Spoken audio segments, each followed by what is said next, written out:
महाराज, मैं अभी आपके प्रश्न का उत्तर दूंगा। पर में है। कई दिनों के बाद बीरबल ने उस नौकर को, जिसकी ड्यूटी बादशाह के पोते बीर पर थी, रोज टहलने के लिए बुलाया। बीरबल ने उसे मोम से बना बादशाह के पोते का एक राज्य दे दिया। 10। उसने नौकर से कहा, आज जब तुम एमपे पोते को घुमाने के लिए ले जाओ तो इस मूर्ति को भी अपने साथ ले जाना। तब बगीचे में तालाब के पास फिसल जाने का नाटक करना। लेकिन तुम्हें इस तरह गिरना चाहिए कि इस मूर्ति को फेंक दिया जाए। पानी आपका सफल प्रदर्शन आपको एक अच्छा इनाम दिलाएगा। नौकर ने वैसा ही किया जैसा बीरबल ने उससे करने को कहा था। जैसे ही वह टंकी के पास पहुंचा, जानबूझकर उसका पैर फिसल गया और वह टंकी में गिर गया।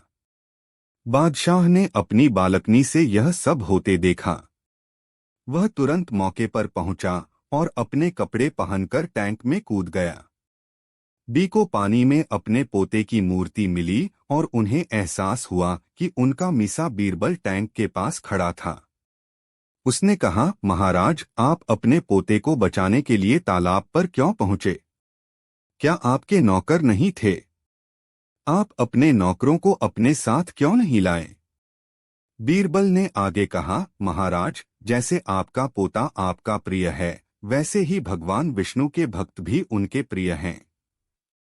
यही कारण है कि मदद के लिए हाथी की चीख सुनकर वह खुद बचाने के लिए दौड़े। बीरबल की बीमारी।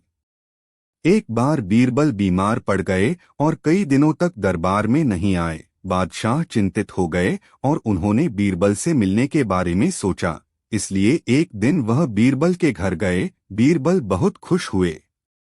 लीवर के कारण बीरबल बहुत कमजोर हो गए थे। बादशाह जानना चाहते थे कि क्या बीरबल की बीमारी के कारण उनकी मानसिक क्षमताओं पर असर पड़ा है।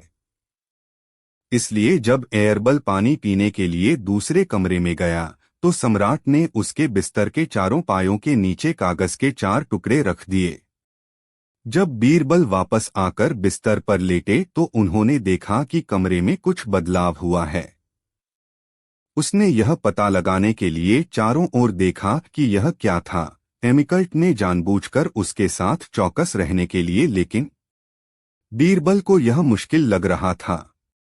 अंत में बादशाह ने बीरबल से उसके भटके हुए ध्यान का कारण पूछा। बीरबल ने उत्तर दिया, मुझे एहसास हुआ कि यह बिस्तर कुछ है में बदलाव आया है।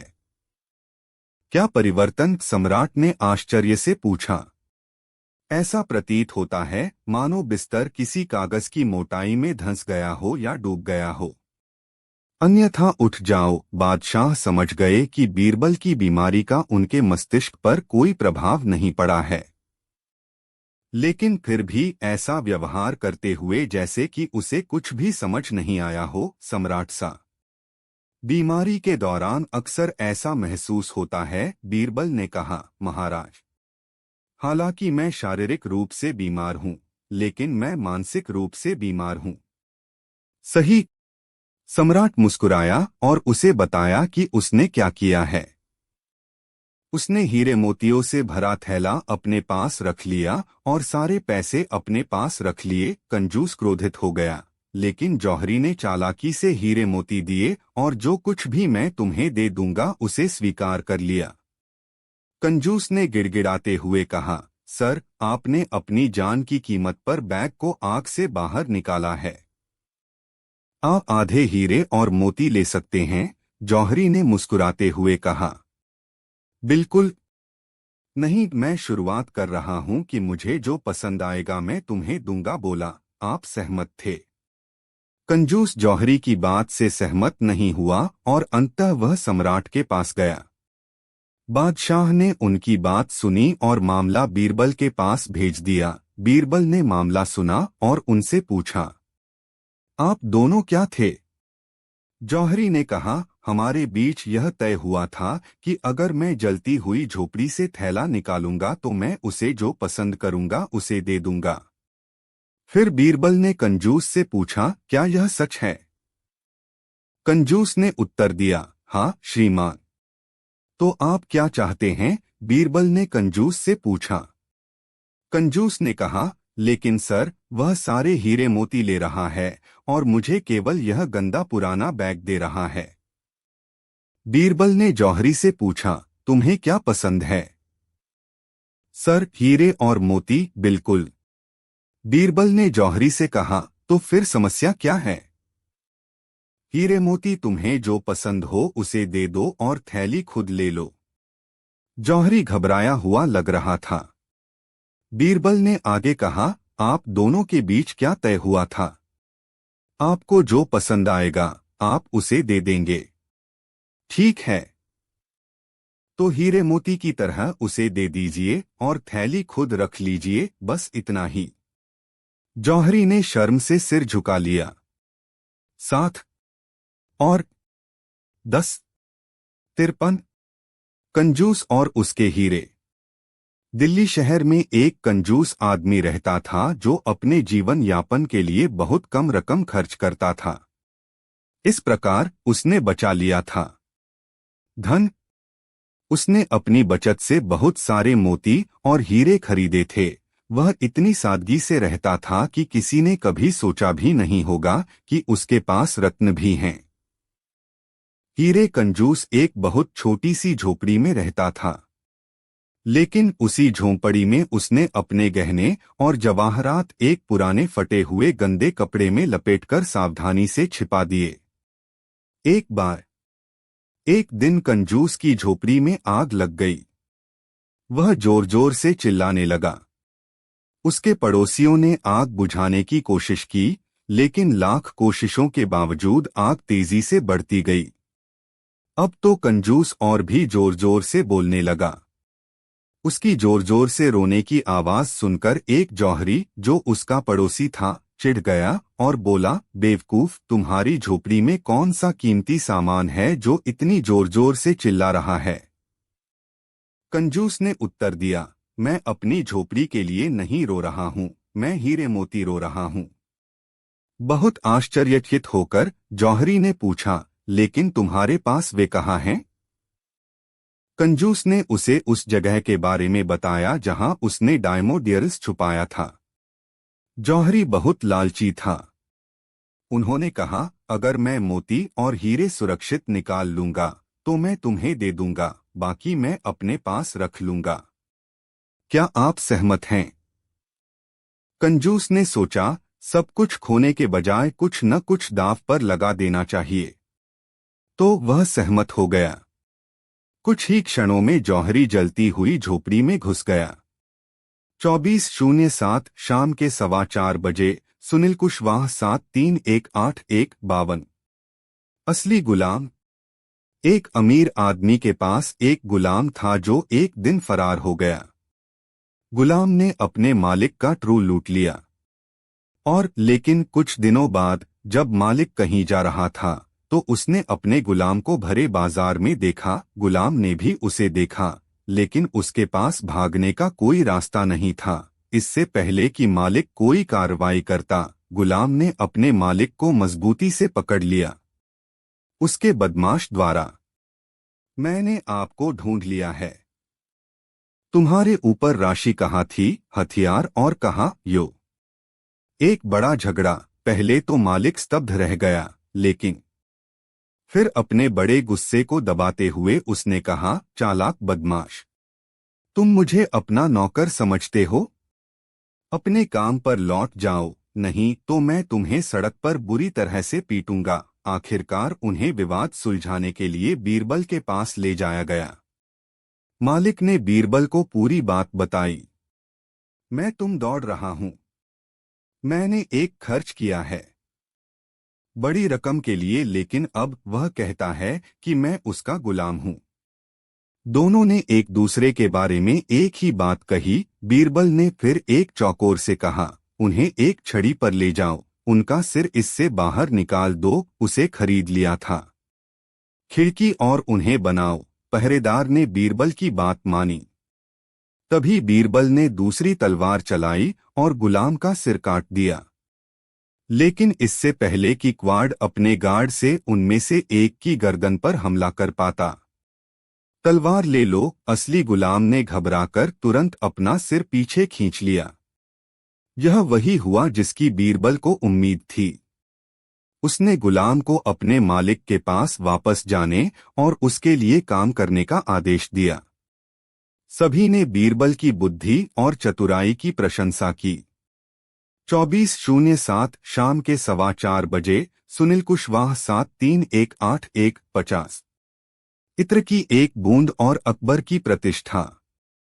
बादशाह अकबर के जन्मदिन के अवसर पर दरबार को खूबसूरती से सजाया गया था। मिठाइयाँ, इत्र और गुलाब के फूल बांटे जा रहे थे। एक और दरबार में अपने हाथों पर इत्र लगाते हुए सम्राट का कालीन।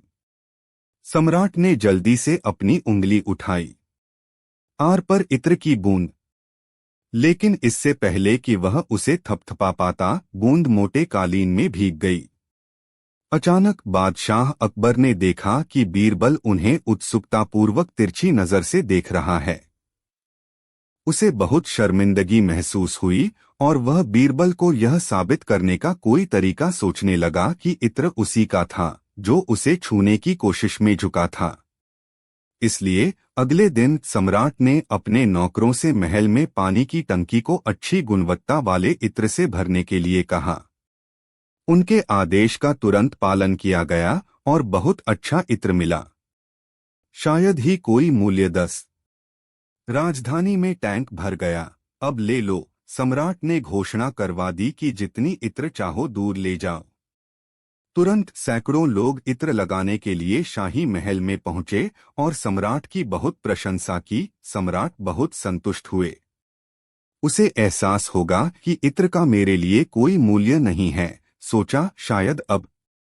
उन्होंने बीरबल से पूछा, ठीक है बीरबल, क्या प्रजा के बीच शाही इत्र बांटने में मजा नहीं आता?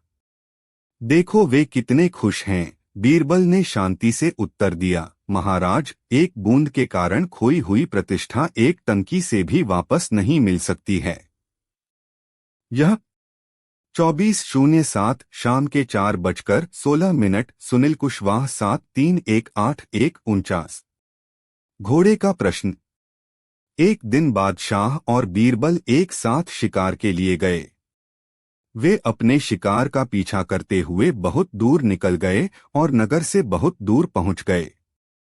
से दूर। जब वे लौटने को तैयार हुए तो शाम हो गई थी। उनके पास कोई प्रावधान नहीं था।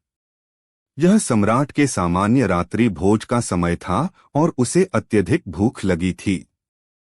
हालांकि उन्हें बीरबल से इसका जिक्र करना शर्मनाक लगा, लेकिन जब उससे और अधिक भूख बर्दाश्त नहीं हुई तो उसने खुद से समझौता कर लिया और बीरबल से बोला, बीरबल मुझे भूख लग रही है। यह मिल गया। सौभाग्य से बीरबल अपने साथ शिकारी के थैले में कुछ भुने हुए चने भी लाया था। उसने कुछ चने बादशाह को दिए और कुछ अपने लिए रख लिए। उन्होंने अपने घोड़ों को एक पेड़ से बांध दिया और भुने हुए चने खाने लगे। जब उन्होंने खाना खा लिया और बीरबल ने घास की काठी पर चढ़ने के लिए कदम रखा तो घोड़ा जोर से हिनहिनाने लगा। सम्राट को आश्चर्य हुआ। उन्होंने पूछा, बीरबल, घोड़ा इतनी जोर से क्यों हिनहिनाया? बीरबल ने नम्रता से उत्तर दिया, महाराज, घोड़े ने हमें खाना खाते हुए देख लिया है। अब वह जानना चाहता है कि उस पर कौन चढ़ेगा, घोड़ा या घोड़ा। सम्राट। बीरबल के मजाकिया मजाक पर बादशाह मुस्कुरा दिए है और न ही सूर्य का। सभी ने बीरबल के प्रश्न के चतुराईपूर्ण उत्तर की प्रशंसा की। 32। मिस्र के राजा और उनके हमशक्ल। बीरबल की बुद्धि और चतुराई पूरी दुनिया में फैल गई थी। मिस्र के राजा ने भी बीरबल की बुद्धिमत्ता के किस्से सुन रखे थे। एक बार उन्होंने बीरबल की बुद्धि की परीक्षा लेने के लिए उन्हें अपने राज्य में आमंत्रित किया। राजा के निमंत्रण पर बीरबल मिस्र की ओर चल पड़े। मिस्र के राजा ने कुछ 7-8 डमी की व्यवस्था की थी जो बिल्कुल उसके जैसे दिखते थे और मिस्र के राजा की तरह कपड़े पहने थे और सिंहासन पर बैठे थे। मिस्र का राजा स्वयं उनके बीच में बैठा था। बीरबल मिस्र पहुंचे और राजा के दरबार में प्रवेश किया। एक पल के लिए उसने सिंहासन पर बैठे प्रत्येक राजा को ध्यान से देखा और फिर प्रत्येक मिस्र के असली राजा के सामने झुक गया। राजा 24 बीरबल और हाथी। एक दिन राज दरबार में एक व्यक्ति के कर्म और भाग्य पर बड़ी चर्चा चल रही थी। सभी का मत था कि भाग्य श्रेष्ठ है, लेकिन बीरबल का मत था कि मनुष्य अपने साहस से अपना भाग्य बदल सकता है। बादशाह ने बीरबल की परीक्षा लेने का निश्चय किया। उन्होंने एक हाथी चालक को बुलाया और कहा, देखो, बीरबल प्रतिदिन नदी में स्नान करने जाता है और जिस रास्ते से वह जाता है वह इतना संकरा है कि दोनों तरफ जाना असंभव है। जब बीरबल उस पर चले तो अपने एक को भेज देना सड़क के दूसरे छोर से हाथी। अगले दिन हाथी चालक एक हाथी को सड़क के दूसरे छोर पर ले गया। जब बीरबल सड़क के बीच में पहुंचे तो हाथी चालक ने हाथी को अपनी छड़ी से घायल कर दिया। हाथी आक्रामक हो गया और दौड़ने लगा। संकरी सड़क। हाथी को भागता देख बीरबल बहुत डर गए उसकी ओर, लेकिन फिर भी वह हिम्मत न हारते हुए देखने लगा। आसपास वहां बीरबल को एक कुत्ता दिखाई दिया। कुत्ता कमजोर लग रहा था। उसने तुरंत कुत्ते को उठाया और हाथी पर फेंक दिया। कुत्ता हाथी की गर्दन पर गिर गया। उसके नुकीले पंजे हाथी की गर्दन में घुस गए। हाथी इतना भ्रमित हो गया कि वह पीछे हटने लगा। हाथी की उलझन का फायदा उठाकर बीरबल पीछे मुड़ा और दरबार की ओर भागा। जब बादशाह ने बीरबल को देखा तो बोले, बीरबल, तुम सही कह रहे हो। साहस से किसी का भाग्य बदला जा सकता है। मैं अब पूरी तरह आश्वस्त हूं। बीरबल ने उत्तर दिया, महाराज, आपने मेरी परीक्षा ली, लेकिन यदि हाथी मुझे अपने पैरों तले कुचल देता तो क्या होता? कार्य करने से पहले व्यक्ति को सोचना चाहिए। 0021 25 एक बुरी आदत। बीरबल को तंबाकू चबाने की बुरी आदत थी। अक्सर उन्हें इसकी एक चुटकी चबाते हुए देखा जा सकता है। बादशाह बीरबल की इस आदत के बहुत खिलाफ थे। एक दिन जब बीरबल और अकबर टहल रहे थे तो उनकी नजर कुछ पर पड़ी। तंबाकू के पौधों के पास एक गधा खड़ा था। यह सूंघ गया। पौधे लगाए और आगे बढ़ गए। गधे को देखकर बादशाह अकबर ने बीरबल से कहा, देखो बीरबल, तंबाकू चबाना कितना बुरा है। उस गधे को भी यह पसंद नहीं है। बीरबल ने चुपचाप अपनी तंबाकू की थैली निकाली और एक चुटकी तंबाकू मुंह में डाल ली। फिर सीधे सम्राट की ओर देखते हुए बोला, आप सही कह रहे हैं महाराज। गधा तो तंबाकू चबाता ही नहीं। अगली सुबह बादशाह अकबर और बीरबल फिर सैर के लिए निकले। टहलना। सर्दी का मौसम था और मौसम बहुत ठंडा था। बादशाह ने बीरबल से कहा, आज बहुत ठंड है ना? हाँ महाराज, 2 मुट्ठी ठंड है। इसका अर्थ क्या है? सम्राट ने आश्चर्य से पूछा। महाराज, सामने देखिए। बादशाह ने देखा तो एक आदमी बगल के पास दोनों मुट्ठियां कस कर जा रहा था। तब जाकर बादशाह को समझ आया कि बीरबल वास्तव में क्या कहना चाहता है। 20 अकबर का विवाह। सम्राट अकबर और उनकी महारानी अक्सर छोटी छोटी बातों पर आपस में झगड़ते रहते थे। एक दिन महारानी ने झगड़ते हुए कहा, तुम्हें यह साबित करना होगा कि तुम मुझसे सच्चा प्यार करते हो, इसलिए जैसा मैं चाहूं वैसा करो। तुम बीरबल को उनके पद से बर्खास्त कर दो और उनके स्थान पर मेरे भाई शेरखान को नियुक्त करो। बादशाह ने महारानी को समझाने की कोशिश की कि बीरबल को उसके पद से हटाना संभव नहीं है, लेकिन महारानी अपनी जिद पर अड़ी रहीं। तो अकबर ने कहा, तुम ही बीरबल से बात करो। बेगम ने प्रसन्न होकर कहा, मेरे पास एक विचार है। कल हम दोनों आपस में झगड़ा करेंगे। तब तुम बीरबल से कहना, यदि महारानी ने मुझसे क्षमा नहीं मांगी तो मैं तुम्हें तुम्हारे पद से हटा दूंगी। इस प्रकार दोष आप पर नहीं जाएगा। अगले दिन योजना के अनुसार सम्राट और महारानी आपस में झगड़ने लगे। क्रोध से तमतमाया सम्राट एक अलग महल में रहने चला गया। जब बीरबल बादशाह से मिलने गए तो बादशाह ने कहा, बीरबल, महारानी को मुझसे माफी मांगनी होगी, अन्यथा मैं तुम्हें तुम्हारे वर्तमान पद से हटा दूंगा। बादशाह की बात सुनकर बीरबल बादशाह के दरबार से बाहर आए और पहरेदार को बुलाया। उसने उसके कान में कुछ फुसफुसाया। फिर उसने महारानी से बातचीत की। उसने उसे ऐसा आभास दिया मानो उसे सम्राट के साथ उसके झगड़े के बारे में कुछ भी पता न हो।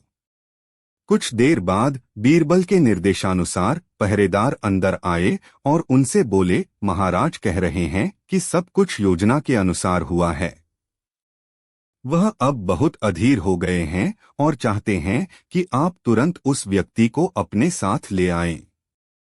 बीरबल तुरंत वहां से जाने के लिए उठ खड़ा हुआ। महारानी ने पूछा, क्या बात है बीरबल?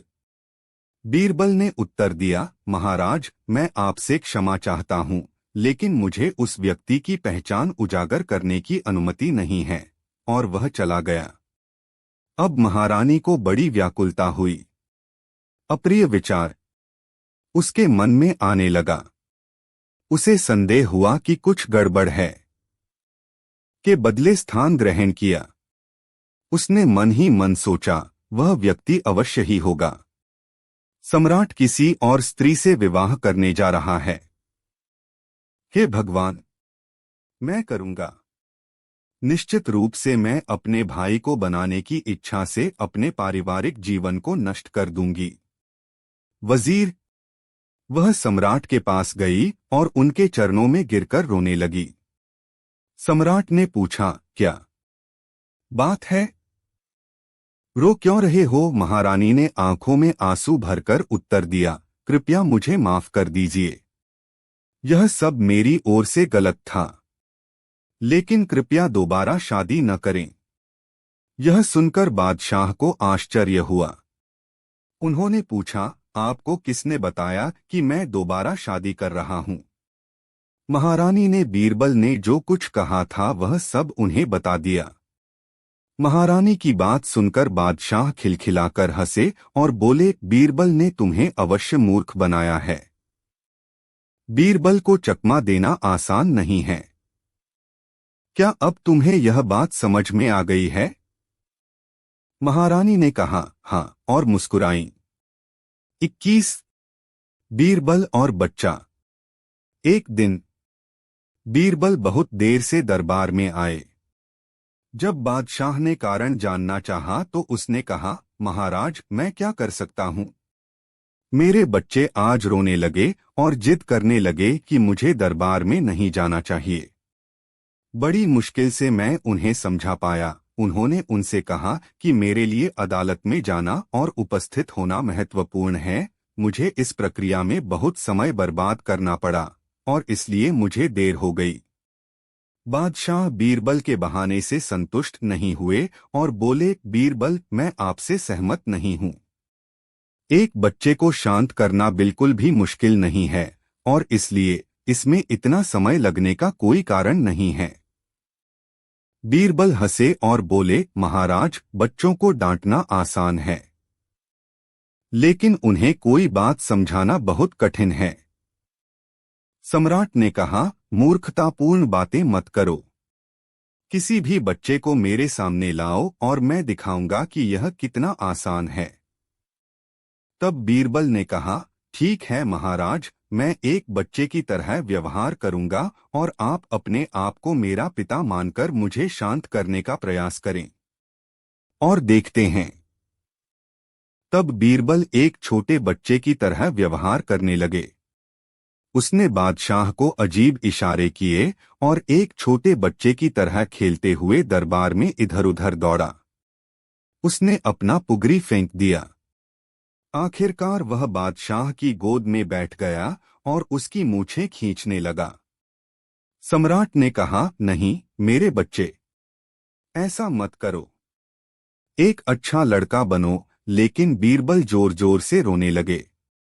फिर सम्राट ने कुछ मिठाइयां मंगवाईं, लेकिन बीरबल फिर भी रोते रहे। सम्राट चिढ़ गया, लेकिन संयम बनाए रखने की कोशिश करते हुए उसने कहा, क्या तुम खिलौनों से खेलना चाहते हो? ये खिलौने ले लो। लेकिन बीरबल ने रोते हुए कहा, मुझे एक गन्ना चाहिए। बादशाह मुस्कुराए और एक गन्ना मंगवाया। जल्द ही गार्ड गन्ने का ढेर लेकर आए। लेकिन बीरबल ने रोना बंद नहीं किया। मुझे छोटे टुकड़ों में कटा हुआ एक बड़ा गन्ना चाहिए। तब बादशाह ने पहरेदारों से गन्ने को छोटे छोटे टुकड़ों में काटने को कहा। बीरबल ने और भी जोर से रोते हुए कहा, नहीं पहरेदार नहीं, तुम ही इसके टुकड़े टुकड़े कर दो। इस समय सम्राट बहुत परेशान हुआ, लेकिन उसके पास गन्ना काटने के अलावा कोई विकल्प नहीं था। फिर उन्होंने गन्ने के टुकड़े बीरबल के सामने रखे और कहा, अब इन्हें जल्दी से खाओ मेरे बेटे। लेकिन बीरबल ने अपनी बचकानी मांगे जारी रखीं और कहा, मुझे पूरा गन्ना चाहिए। बादशाह ने ढेर से एक पूरा बेंत निकाला और बीरबल को देते हुए कहा, यह लो और रोना बंद करो। लेकिन बीरबल ने रोते हुए कहा, नहीं ऐसा नहीं है, मुझे इन छोटे टुकड़ों में से एक पूरा गन्ना चाहिए। अरे मूर्ख बच्चे, यह संभव नहीं है। सम्राट बहुत नाराज हुआ, लेकिन बीरबल रोते रहे। आखिरकार बादशाह ने अपना आपा खो दिया और कहा, अब अगर तुमने रोना बंद नहीं किया तो मैं तुम्हें जोर से थप्पड़ मारूंगा। अब बीरबल उठे और हंसते हुए बोले, अरे नहीं, मुझे मत मारो महाराज। क्या अब आपको एहसास हुआ एक बच्चे की इच्छा पूरी करना कितना मुश्किल है? बादशाह बीरबल के विचारों से सहमत हुए और बोले, हाँ, रोते हुए बच्चे को चुप कराना कोई बच्चों का खेल नहीं है। 27 खोजा के 3 सवाल। एक दिन बादशाह एक दरबारी से बात कर रहे थे जो खोजा एधे था। बादशाह ने बीरबल की बहुत प्रशंसा की। इससे खोजा वे बहुत नाराज हुए। वह हमेशा अपने आप को सबसे बुद्धिमान व्यक्ति समझता था। वह गुप्त रूप से स्वयं मुख्यमंत्री बनना चाहते थे, लेकिन राज्य के मामलों पर उनकी पकड़ के कारण यह संभव नहीं हो सका। लेकिन खोजा को जब भी मौका मिलता वह बीरबल के बारे में बुरा भला कहता। तो यही कारण था कि बादशाह बीरबल की प्रशंसा सुनकर वह बहुत क्रोधित हो गए। बीरबल को नीचा दिखाने के लिए उन्होंने कहा, महाराज, आप बीरबल को बहुत अधिक महत्व देते हैं, और वह भी बिना कुछ लिए। बादशाह ने अपनी टिप्पणी का बचाव किया और कहा, लेकिन बीरबल किसी भी अन्य दरबारी की तुलना में अधिक चतुर है। कोई भी बीरबल के समान प्रश्नों का तार्किक और उचित उत्तर नहीं दे सकता है। तब खोजा ने कहा, महाराज, बीरबल को सबसे बुद्धिमान मानने का आपका आकलन मुझे तभी स्वीकार्य होगा जब वह मेरे 3 प्रश्नों के उचित उत्तर देगा, और तभी उसके लिए आपकी प्रशंसा उचित होगी। सम्राट मुस्कुराए और बोले, अच्छा, आपके प्रश्न क्या हैं? खोजा ने निम्नलिखित प्रश्न पूछे। 1 आकाश में कितने तारे हैं? 2 पृथ्वी का केंद्र कहाँ है? 3 इस धरती पर पुरुषों और महिलाओं की अलग अलग सही संख्या क्या है? खोजा के सवालों से बादशाह बहुत खुश हुए। उन्होंने तुरंत बीरबल को बुलाया। जल्द ही